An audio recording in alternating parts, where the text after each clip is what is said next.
ജഗജ്ജനനിയായ ആദിപരാശക്തിയുടെ ചൈതന്യം കുടികൊള്ളുന്ന ദൈവിക ക്ഷേത്രം ചക്കുളത്തുകാവ് ശ്രീ ഭഗവതി ക്ഷേത്രം. ആലപ്പുഴ ജില്ലയിൽ തലവടി പഞ്ചായത്തിൽ നീരേറ്റുപുറത്ത് സ്ഥിതി ചെയ്യുന്ന ഒരു പ്രമുഖ ഹൈന്ദവ ക്ഷേത്രമാണ് ശ്രീ ചക്കുളത്തുകാവ് ഭഗവതി ക്ഷേത്രം.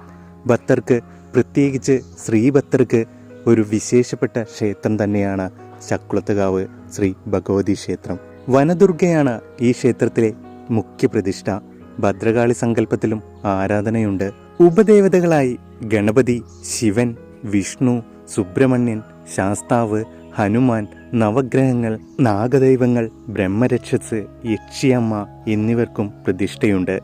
വൃശ്ചിക മാസത്തിലെ തൃക്കാർത്തിക ദിവസം പ്രസിദ്ധമായ പൊങ്കാല ഇവിടെ നടന്നുവരുന്നു. അന്നപൂർണേശ്വരിയായ ദേവിക്ക് മുന്നിൽ സ്ത്രീകൾ ഇഷ്ടകാര്യസിദ്ധിക്കായി നടത്തപ്പെടുന്ന ദ്രാവിഡ ആചാരപ്രകാരമുള്ള ഒരു ആരാധനയാണ്